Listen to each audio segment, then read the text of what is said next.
আসসালামু আলাইকুম। বাংলায় বেসিক জাভা প্রোগ্রামিং টিউটোরিয়ালের ১৬তম পর্বে আপনাদের সবাইকে স্বাগত জানাচ্ছি। গত পর্বে আমরা প্যারামিটার ব্যবহার করেছিলাম মেথডের মধ্যে, এবং গত পর্বে বলেছিলাম, তার আগের পর্বেই আমাদের কথা ছিল যে আমরা গত পর্বে মেথড নিয়ে আলোচনা করব, যে মাল্টিপল মেথড কীভাবে ব্যবহার করবেন আপনি আপনার জাভা প্রোগ্রামের মধ্যে, একই ক্লাসের মধ্যে। তারপর আমরা গত পর্বে অ্যাকচুয়ালি তা করিনি। আমরা প্যারামিটারটা শেখা প্রয়োজন ছিল, প্যারামিটারটা এই জন্য আগে শিখেছি।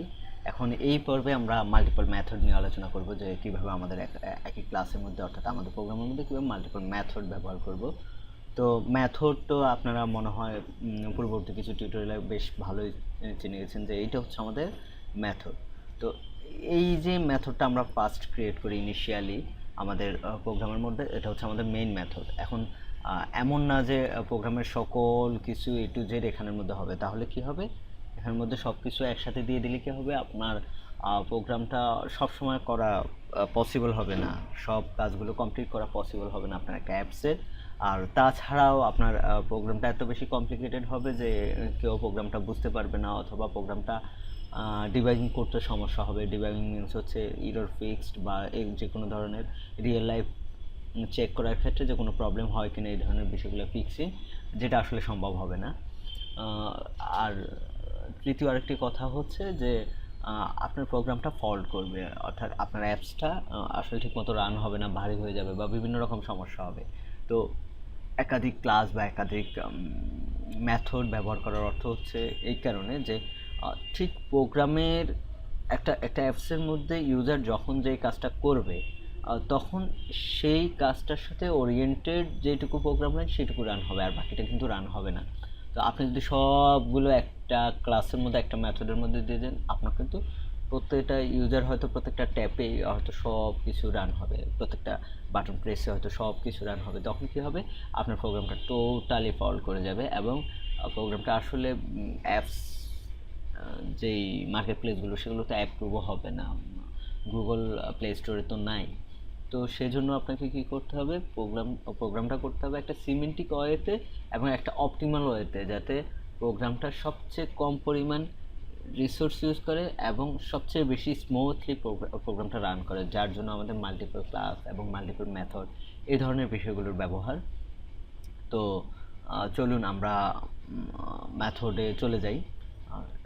আমরা প্রথমে যেটা করব সেটা হচ্ছে আমাদের আজকে থেকে আমরা আমাদের মেইন যেই আজকের টিউটোরিয়ালে আমরা আমাদের মেইন যে মেথডটা, সেই মেথডটাতে আমরা কম কাজ করব, মেথডটাতে কম কাজ করব, এবং মেথডটার কাজগুলো সবার শেষে করব। আগে আমরা চিন্তা করব যে আমাদের অন্য কাজগুলো কী হবে, স্টেপগুলো কী হবে, প্রত্যেকটা স্টেপ বাই স্টেপ আমরা সেটাকে একটা মেথডের মধ্যে রাখবো, প্রয়োজন অনুযায়ী একটা ক্লাসের মধ্যে রাখবো। তো আজকে আমরা আসলে ভিন্ন ক্লাসে যাব না, আমি অলরেডি আমার প্রিমেড ক্লাসটা কিন্তু কেটে দিয়েছি। আমরা ভিন্ন ক্লাসে যাব না, আমরা ভিন্ন মেথডে যাব, যে আমরা 2টা বা 3টা মেথড ব্যবহার করা শিখব একটা ক্লাসের মধ্যে। সেই জন্য আমি একটা প্রোগ্রাম আইডিয়া চিন্তা করেছি যে আমরা আজকে একটা স্টুডেন্টের কাছ থেকে তার এটা চাইবো, কোনো একটা নির্দিষ্ট সাবজেক্টে, বা একটা হয়তো ক্লাস টেস্ট হলো, সে 100 নাম্বারের, তার মার্কসটা চাইবো। মার্কসটা চাওয়ার পরে তাকে আমরা সেই অনুযায়ী জিপিএ প্রোভাইড করব। যদিও প্রোগ্রামটা খুব শর্ট আকারে করা যায়, কিন্তু শর্ট কিছু কোড দিয়ে আসলে প্রোগ্রামটা করা যায়। তো আজকে আমরা কি করব, একদম মানে আমাদের উদ্দেশ্য কিন্তু আজকে জিপিএটার জন্য অপটিমাল একটা প্রোগ্রাম তৈরি করা না, আমাদের উদ্দেশ্য হচ্ছে মেথড, মাল্টিপল মেথড বোঝা। সো আপনারা কেউ এই ধরনের কোশ্চেন করবে না যে এই সলিউশনটা তো আরও সহজে করা যায়। আমি আসলে মেথড বোঝানোর জন্য কাজটা করতেছি। তো চলুন দেখে নেওয়া যাক।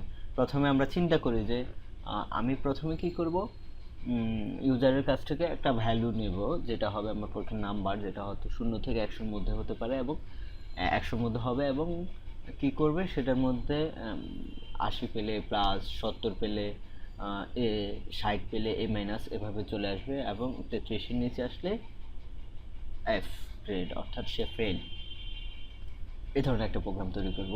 তো প্রথমে আমাদের কি করতে হবে, ইউজারের কাছ থেকে একটা ইনপুট নিতে হবে, সেটা আমরা একটা মেথডের মধ্যে রাখবো। তারপর আমরা ইনপুট অনুযায়ী আমাদের একটা লুপ চালিয়ে একটা ইফ স্টেটমেন্ট দিয়ে আমাদের চেক করতে হবে যে আসলে কত মাসটা সে কত পেয়েছে, সেই অনুযায়ী তার জিপিএ প্রোভাইড করতে হবে, দেন আমরা জিপিএটাকে প্রিন্ট করব। এই 3টা কাজ আমরা করব। তো আমাদের কয়টা মেথড লাগবে? আমাদের 3টা মেথড লাগবে। তো আমার প্রথম মেথড হচ্ছে যে পাবলিক ভয়েড, আর এখানে হচ্ছে গেট নাম্বার, এটা হচ্ছে আমাদের একটা মেথড। তারপর 2 নম্বর মেথড আমাদের হবে পাবলিক ভয়েড কি হবে, ক্যালকুলেট জিপিএ, এটা হবে আমাদের সেকেন্ড মেথড। অ্যান্ড আমাদের থার্ড মেথড হবে public void print GPA, print GPA, এটা হবে আমাদের থার্ড মেথড। তো আমাদের অ্যাকচুয়ালি 4টা মেথড এখানে, একটা হচ্ছে মেইন মেথড, আর 3টা কাজের জন্য আমাদের 3টা মেথড, টোটাল আমাদের 4টা মেথড। তার মধ্যে আমরা প্রথমে গেট মেথডে কী করব? গেট মেথডে আমরা ইউজারের কাছ থেকে তার নাম্বার নেব, একজন পরীক্ষার্থীর কাছ থেকে তার প্রাপ্ত নাম্বার নেব। তো সেই জন্য আমাকে কী করতে হবে? আমি প্রথমে স্ক্যানার আনতে হবে। আমাকে স্ক্যানার আনার জন্য আমি যথারীতি ইম্পোর্ট জাভা ইউটিলিটি স্ক্যানার, এটা দিয়ে আমি স্ক্যানারটা নিয়ে আসব। এখন আমি গেট নাম্বারের মধ্যে কি করব? গেট নাম্বারের মধ্যে আমি স্ক্যানার দিয়ে ইউজারের কাছ থেকে একটা ভ্যালু নেব, যেটা আমার নাম্বার হিসেবে চলে আসবে। তো প্রথমে আমাদের যেটা করতে হবে, যে স্ক্যানারের জন্য আমাদের একটা ভ্যারিয়েবল তৈরি করতে হবে। সেটা নিশ্চয়ই মনে আছে যে scanner input equal to new scanner, এইটা।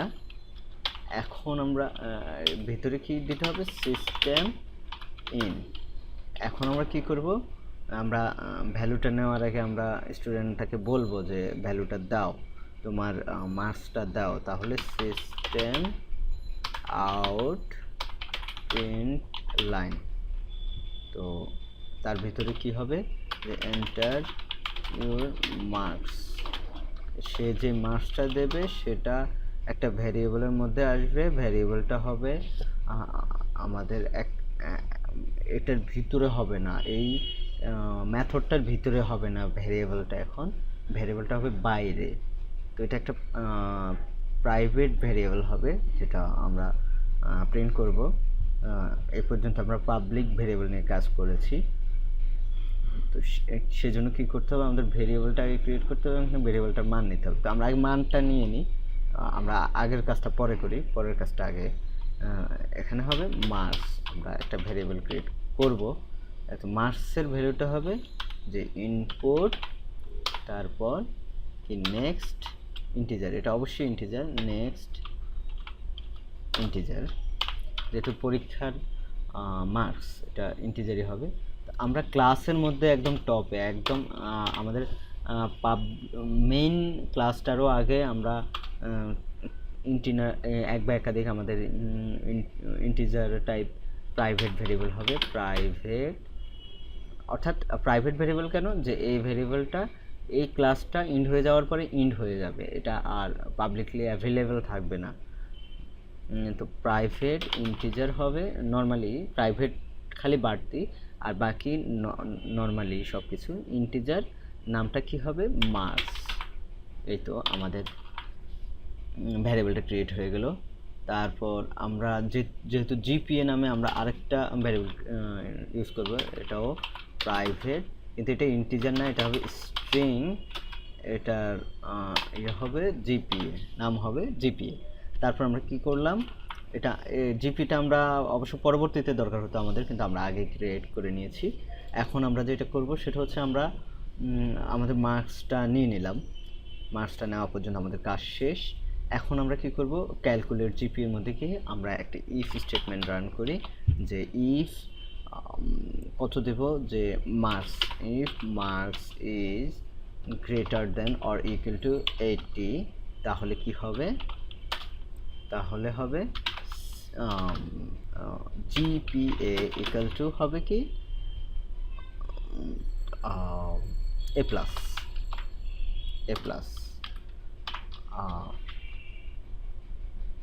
তারপর আমরা এটাকে একটু কপি করে এখানে আমরা এটাকে প্রিন্ট করি যে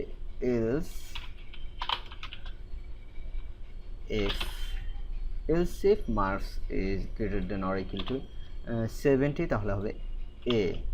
এখন আমরা এইটাকে কয়েকটা কপি করি এখান থেকে 70 60 50 40 33 অ্যান্ড এ পর্যন্ত আমাকে মনে হয় লাগবে না। তো আমরা 70-র জন্য কি করেছি a, তারপর 60-র জন্য আমরা কি করব a মাইনাস, তারপর আমরা 50-র জন্য কি করব b, 40-র জন্য আমরা করে দরকার হবে আমাদের c, তারপর 33-র জন্য আমাদের হবে d, অ্যান্ড আমাদের লেস দেন যদি 33 হয় তাহলে আমাদের হবে f। অথবা ভিন্নভাবে বলতে গেলে আমরা যদি শুধু এলস ব্যবহার করি তাহলে আমাদের এখানে আর কন্ডিশন দেওয়ার দরকার নাই, ভিতরে আমরা আমাদের direct GP equal to f এভাবে হবে। তাহলে আমাদের কাজ কতটুকু হলো, আমরা মোটামুটি জিপিএটা নির্ধারণ করে পেলাম রেজাল্ট অনুযায়ী, তার নাম্বার অনুযায়ী। এখন আমরা কি করব, জিপিএটা প্রিন্ট করব, তাকে স্ক্রিনে দেখাবো যে you got A plus, you got A plus আর ইউ গট এ মাইনাস এরকম হবে। তো সেজন্য আমরা কি করব যে আমরা system out print line print line কি ছিল ভিতরে আমাদের, যে ইউ গট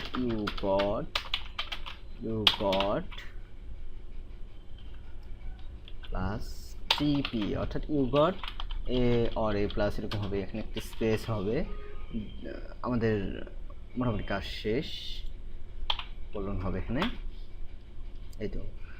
তো আমরা এবার কি করব, আমরা কিন্তু এখন গিয়ে আমাদের মেইন মেথডের মাঝে কাজ করব, কারণ এগুলো হচ্ছে এক্সট্রা মেথড, এগুলো তো নাহলে রান হবে না, টেক্সট কীভাবে রান হবে।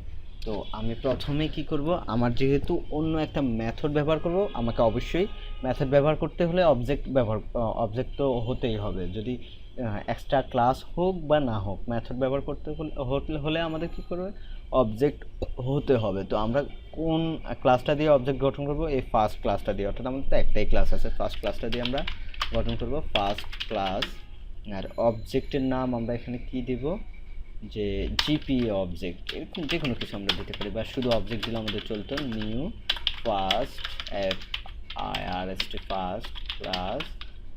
এই তো এখন আমরা কি করব, আমাদের তো গেট নাম্বার যেটা যেখানেই থাক আমরা কিন্তু আগে পরে রান করতে পারবো। যদি আমরা এটাকে এখানে দিতাম তাও আমরা কিন্তু গেট নাম্বারটা আগে চাইলে রান করতে পারতাম, সেটা কাজ হবে এখানে, যে কোনটার পরে কোনটা রান হবে। তো আমি প্রথমে কি দরকার, আমার প্রথমে তো মান নেওয়ার দরকার। দেখেন আমার প্রথম গেট নামের আমার মেথডটাই দরকার। তো আমি কি করব, GPA object dot gate number, এটা আমাদের ফার্স্ট রাউন্ড। দেন আমরা হিসেব করব যে আমাদের জিপিটা কত হলো। তাহলে সেজন্য আমরা কি করব, সেজন্য আমরা সেকেন্ডটা রান করব, যে GPA object dot calculate GPA, then আমাদের হচ্ছে প্রিন্ট জিপিএ হবে। তো সেই জন্য কি GPA object dot print print আসলে কেন প্রিন্ট জিপিএ, এটা হলো আমাদের। তাহলে আমাদের কাজ শেষ মোটামুটি। আমরা এবার প্রোগ্রামটা রান করে দেখতে পারি। হ্যাঁ, আমাদের সব কিছু ঠিক আছে, আমরা প্রোগ্রামটা রান করে দেখতে পারি। আমরা রান করলাম প্রোগ্রামটা, ইন্টেরিয়র মার্কসটা চাইছে। আমি প্রথমে ফেলই করলাম, 12 দিলাম, তাহলে কি ইউ গট এফ, অর্থাৎ আমি ফেল। আবার রান করলাম, আমি কত দিলাম, আমি 34 দিলাম, 34 দিলে ইউ গট ডি, আমি দিলাম। এবার আমি এ প্লাস নেই, আমি 98 দিলাম, ইউ গট এ প্লাস। তো এই ছিল আমাদের মোটামুটি মেথডের ব্যবহার। মূল উদ্দেশ্য আমাদের মেথডের ব্যবহার দেখানো, প্রোগ্রামটা কীভাবে করলাম সেটা দেখার দরকার নেই, মেথড বুঝেছেন কি না, না বুঝলে কমেন্ট করুন, অথবা আমাদের ফেসবুক যে গ্রুপ আছে সেই গ্রুপে ও আপনি জিজ্ঞাসা করতে পারেন কোনো ব্যাপারে, যে এই ব্যাপারটা ভাইয়া বুঝি নাই বা এই ব্যাপারটা এইভাবে সমস্যা,